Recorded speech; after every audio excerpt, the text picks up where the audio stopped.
kayak gini nih. Dulu kan terbuat dari tanah tuh, dibakar. Sekarang ya dari plastik, yang udah modern kan. Nah, al-alimah atau sekalipun ia mengetahui bahwa kedua telapak tangannya bersih, tetap walaupun kita mengetahui bahwa telapak tangannya bersih, nggak usah dicuci, tetap disunahkan dicuci. Apa dasarnya? Ittiba, ittiba'an ala sunnati Rasulillah sallallahu alaihi wasallam. Dasarnya adalah ittiba, yakni mengikuti sunnah Rasulullah sallallahu alaihi wasallam. Karena Rasulullah pun setiap kali beliau mau berwudu, beliau selalu ghusl apa ini? Mencuci kedua telapak tangan. Mudah-mudahan apa yang saya sampaikan jelas nih ya. Kemudian wasiwakun arudun fil asnani dohiron wa batinan wa tulan fil lisani. Maka bermula sunnahnya bersiwak, yaitu melebar pada gigi dari kanan ke kiri.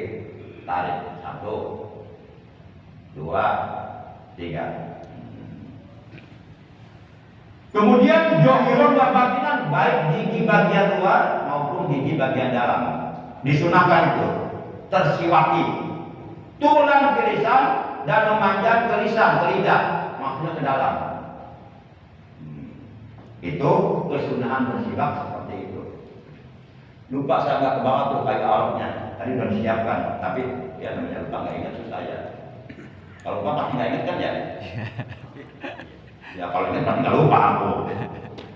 Bercanda mulu. Dasarnya apa? Lil khabari sahih. Dasarnya adalah sebuah hadis sahih. Qala Rasulullah sallallahu alaihi wasallam, telah bersabda Rasulullah sallallahu alaihi wasallam, laula an asyukku ala ummati la amartuhum bisiwaki inda kulli wudu'in ay amro ijabi. Ini hadis sahih riwayat Bukhari Muslim. Kata Rasulullah dalam hadis ini, seandainya aku tidak akan memberatkan umatku, cuma bahasa beliau laula an asyukku ala ummati, itu bahasa beliau. Bahasa kita, seandainya aku tidak akan memberatkan terhadap umatku, la amartuhum bisiwak, pasti niscaya mereka akan aku perintahkan untuk bersiwak. Ayat maksudnya perintah di sini adalah amr ijabi, perintah wajib. Jadi Rasul mengatakan ini saking penting-pentingnya bersiwak sampai segitunya, sampai Rasul mengatakan seandainya bersiwak ini tidak akan memberatkan umatku, pasti akan aku perintahkan seluruh umatku wajib bersiwak inda kulli wudu'in, setiap mau berwudu. Jadi kita setiap mau berwudu disunahkan bersiwak. Karena Rasulullah pun setiap mau berwudu bersiwak. Ini sunnah Rasul yang banyak ditinggalkan umatnya. Sunnah sebaliknya, sunnah Rasul yang banyak dikerjakan umatnya nyandung poligami. Ya kan? Biasa begitu kan? Kamu kenapa kawin lagi? Kan sudah Rasul. Tahu kemudian kawin lagi. Kok kawin lagi? Sudah Rasul. Terus siwaknya mau wudu pakai enggak? Enggak. Itu juga sudah Rasul. Kenapa kalian buat yang dijadikan sunnah Rasul? Bercanda. Ya kalau mampu silakan, nggak apa-apa. Yang diperintah pangkilu maka balaku minanisa masna wasulasa waruba, itu perintah Allah. Nikahilah wanita-wanita yang kamu cintai, masna 2, wasulasa 3, waruba 4, 2, 3, 4, dijumlahkan 9, itu istri Rasulullah 9. Silakan kalau mampu, yang penting mampu berlakuan adil. Itu jadikan jadinya aja. Masya Allah. Ya maksudnya jangan siwak sunnah Rasul ditinggalkan, tapi poligami diamalkan. Itu nggak boleh namanya itu. Tahajud juga tiap malam sunnah Rasul.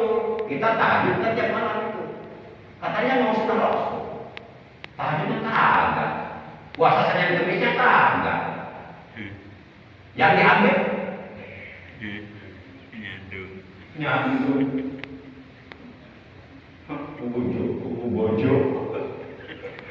Bojo. Para jamaah yang dimuliakan oleh Allah Subhanahu wa Ta'ala. Itu saking penting-pentingnya bersifat. Ini akan terasa nanti manfaatnya bersifat yang kita lakukan ketika di dunia, sebelum sholat, sebelum wudhu, sebelum baca Quran dan sebagainya. Itu nanti di sana kalau mau kita akan terasa manfaatnya. Ya kalau penasaran ya kita salat dulu. Kalau nggak salat ya kita akan tahu. Masalahnya kita nggak mau disekat kita. Masya Allah. Wa yahsulu bi kulli fasinin. Dan bersiwak itu boleh dengan menggunakan sesuatu yang berserat kasar. Jadi boleh kita bersiwak kalau umpama nih, walaupun tadi dikatakan bahwa bersiwak yang paling afdol adalah dengan menggunakan kayu arok. Kalau umpama kayu arok kita nggak punya, kayu ud juga nggak punya, kayu yang biasa digunakan oleh Nabi untuk bersiwak tidak ada, maka dibolehkan kita bersiwak dengan menggunakan sesuatu yang berserat kasar, walau binahli irqatin atau isnani, walaupun dengan seumpama menggunakan sesobek kain, pakai kain, kan kalau ada orang musuh begini pakai sorban ya, boleh, asal berserat kasar, itu bisa membersihkan, atau kayu benalu juga boleh. Mau pakai sikat tinggi juga boleh. Jadi sholat ke masjid bawa sikat tinggi. Tapi jangan pakai odol. Udah buat silap aja. Kayak dia berserat kasar. Boleh. Cuma nanti orang kan jadi cari perhatian orang. Ini orang gini kali ya. Kok sikat tinggi mau sholat nggak ada odolnya lagi. Jadi fitnah kan. Nah supaya tidak timbul kita udah pakai kayu arok sebagaimana yang dilakukan oleh Rasulullah Sallallahu Alaihi Wasallam. Begitu para jamaah. Sedikit lagi. Bermula bersiwak dengan menggunakan kayu ud itu lebih afdal daripada bersiwak dengan menggunakan yang lainnya. Dan yang paling utama adalah bersiwak dengan menggunakan kayu ud yang harum baunya. Kemudian wa'abdalul arab, dan yang paling terafdal dari itu semua adalah bersiwak dengan menggunakan kayu arab. La biusbu'i walau khasinatan. Tidak boleh kita bersiwak dengan menggunakan jari telunjuk walaupun jari telunjuknya kasar. Ada kan orang yang jari telunjuk kasar ya? Orang pekerja keras itu tukang letak batu. Kalau salaman pasar batu tangannya, nggak lembut gitu, pasar. Nah walaupun umpama jari telunjuknya kasar, nggak boleh kita bersiwak mau sholat pakai jari telunjuk ini, nggak boleh. Itu nggak boleh, nggak ada perintahnya. Kemudian di 85 Tarahun Nawawi ternyata Imam Nawawi berpendapat lain. Berarti ikhtilaf nih. Jadi kata Imam Nawawi boleh kalau umpama kayu mud tidak ada, kayu arok tidak ada, umpama pakai kain juga umpama tidak ada, boleh kata Imam Nawawi bersiwak menggunakan jari telunjuk, boleh. Tapi itu jarang dilakukan. Ini masih seandainya ada yang begitu, jangan ditempeleng. Jangan kita merasa benar, tahu gila kali. Bersiwak pakai jari telunjuk, bego kamu. Ternyata bukan dia yang bego, kita yang belum tahu, belum tahu keterangannya. Makanya jangan suka gampang-gampangan menyalahkan orang. Boleh jadi orang yang kita salahkan sebenarnya benar, ternyata kitanya yang belum sampai ilmunya ke situ. Karena di atas langit masih ada lah. Artinya kita nggak boleh merasa paling pintar. Orang pintar bagus nggak? Bagus nggak? Tapi kalau merasa pinter, bagus nggak? Jelek. Orang benar bagus nggak? Bagus. Tapi kalau merasa paling benar, bagus jelek? Jelek. Orang rajin ibadahnya bagus. Tapi kalau merasa paling rajin ibadahnya, sehingga yang lain pikirkan jelek itu alat tercela. Para jamaah yang dimuliakan oleh Allah Subhanahu wa taala. Kemudian wa innama yata'akkadu wa innama yata'akkadu aswaku walau liman la asnana lahu likulli wudu'in. Dan sesungguhnya bersiwak itu hukumnya sunnah muakkad. Ada sunnah muakkad, ada sunnah ghair muakkad. Kalau sunnah muakkad berarti kesunahannya sangat dikokohkan di dalam ajaran agama Islam. Kesunahannya sangat dianjurkan untuk dikerjakan, bahkan pahalanya sangat besar, nyaris mendekati pahala wajib. Sunnah muakkad itu. Ada sunnah ghair muakkad, yaitu kesunahannya tidak terlalu dikokohkan. Seperti ini, sholat wajib yang mengiringi sholat fardu itu kan ada 22 rakaat. Itu dibagi dua, hukumnya ada yang sunnah muakkad, ada yang sunnah ghair muakkad. Yang hukumnya sunnah muakkad, pertama 2 rakaat qobliyah subuh, 2 rakaat qobliyah zuhur, 2 rakaat ba'diyah zuhur, 2 rakaat ba'diyah maghrib, 2 rakaat ba'diyah isya. Itu hukumnya sunnah muakkad, jumlah 10 rakaat. Sisanya yang 12 rakaat itu hukumnya sunnah ghair muakkad, yaitu 2 rakaat sebelum zuhur, 2 rakaat sesudah zuhur, 4 rakaat sebelum asar, 2 rakaat sebelum maghrib, 2 rakaat sebelum isya, jumlah 12 rakaat. Itu hukumnya sunnah ghair muakkad. Tapi kalau dikerjakan semuanya malah bagus. Baik yang sunnah muakkadnya maupun yang sunnah ghair muakkadnya, semuanya dikerjakan itu malah bagus, pahalanya banyak. Para jamaah yang dimuliakan Allah. Jadi bersiwak itu hukumnya sunnah muakkad walau liman la asnanalah. Walaupun umpama bagi orang yang tidak punya gigi, nggak ada giginya, tetap disunahkan bersiwak. Insyaallah. Saking penting-pentingnya siwak ini sampai segitunya. Tapi kan nggak mungkin orang ya lahir dalamnya nggak bergigi, nggak mungkin. Memang ketika bayi nggak ada giginya, tapi kan nanti tumbuh giginya. Ya, tumbuh giginya semuanya terisi bagian atas bawah. Tapi seiring berjalannya waktu, hari berganti minggu ganti bulan, tahun berganti tahun, terus usia bertambah, mulai berkurang giginya tuh satu persatu permisi ongkos. Jadi kakek-kakek kembali seperti bayi. Itulah kekuasaan Allah. Nah, sekalipun umpama ada orang tidak punya gigi, tetap disunahkan bersiwak. Ini menunjukkan betapa alangkah pentingnya bersiwak sebelum berwudu, pentingnya bersiwak sebelum sholat, sampai segitunya luar biasa, masya Allah. Walaupun sholatin fardiha pada pihak, dan disunahkan bersiwak setiap kali kita mau sholat, baik sholat fardu yang hukumnya wajib atau sholat sunnah yang hukumnya sunnah, tetap disunahkan kita bersiwak. Disunahkannya itu setiap mau sholat. Umpamanya kita sholat tarawih 20 rakaat, dikerjakannya 2 rakaat salam, 2 rakaat salam, berarti 20 rakaat dengan 10 kali salam. Berarti bersiwaknya 10 kali siwak. Setiap selesai 2 rakaat bersiwak. Sholat lagi tarawih, selesai 2 rakaat bersiwak. Begitu disunahkannya. Masya Allah. Wa in sallama min kulli rak'ataini awis ta'kali wudu'iha, ataupun sedang bersiwak ketika berwudu, walaupun umpama sebelum berwudu kita bersiwak. Nah, ketika mau sholat bersiwak lagi disunahkan.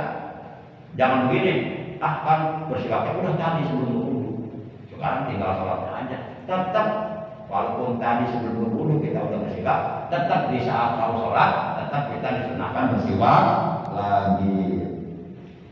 Dasarnya wajalika lil khabari Humaidi. Ini ada yang menjadi dasar bahwa bersiwak itu adalah hukumnya sunnah muakkadah. Ketika mau berwudu, ketika mau sholat, ketika mau baca Quran, ketika mau tayamum, ketika mau menyembelih hewan, dasarnya adalah sebuah hadis dari sahabat Nabi yang bernama Al-Humaidi. bi isnadin jayyidin, hadis ini dengan sanad jayyid, dengan sanad bagus.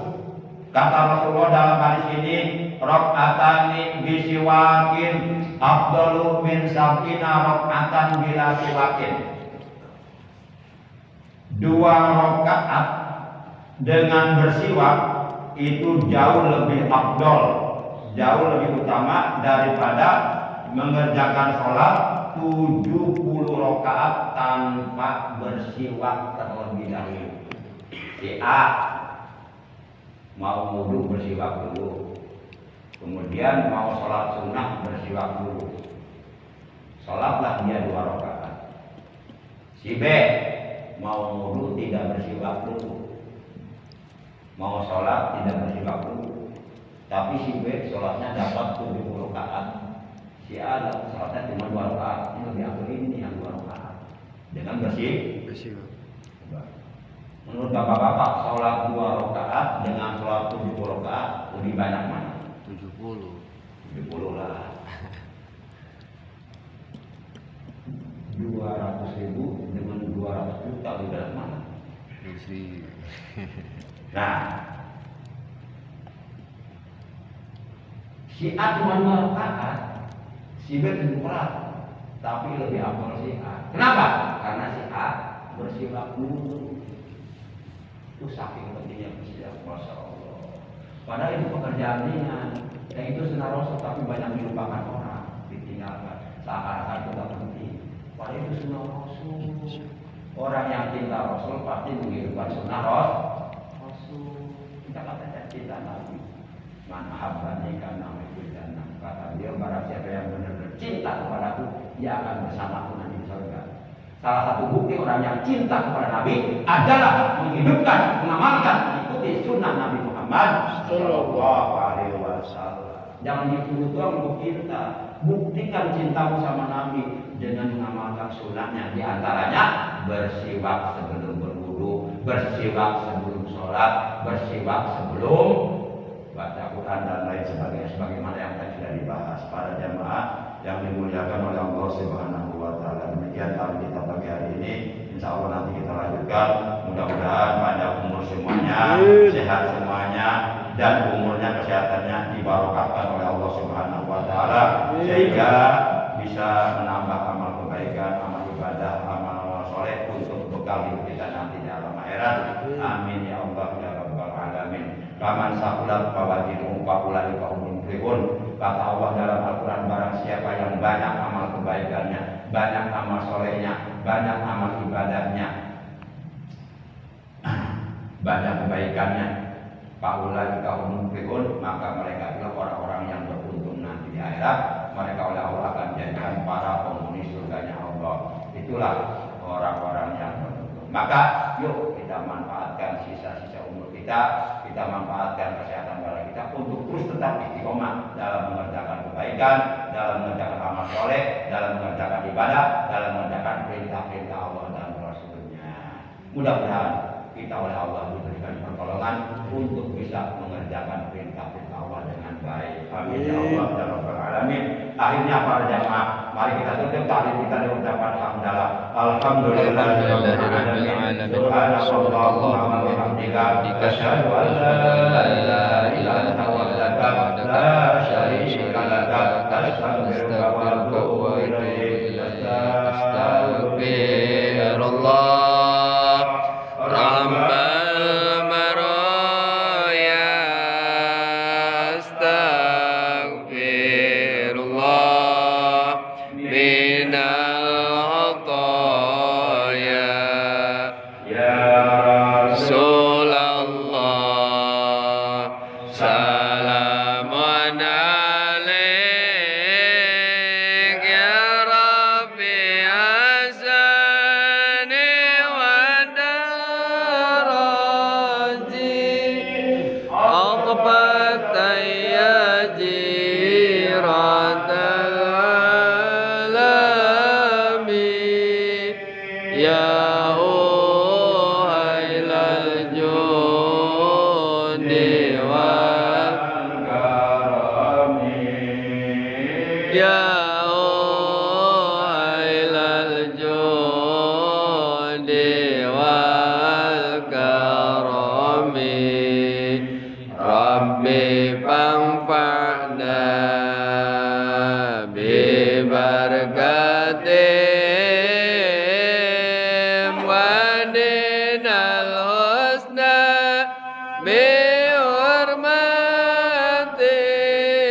بحرمتهم وأمتنا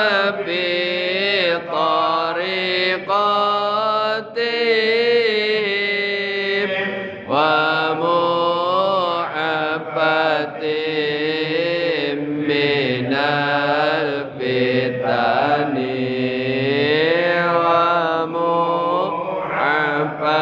ومحبتهم من الفتن Allahumma inna nas'aluka al-mu'afata fid dunya wal akhirati. Amin ya Allah. Jami ahli baitina Amin wa ya Allah. ikhwanina wa akhwatina wa Amin. qarabatina.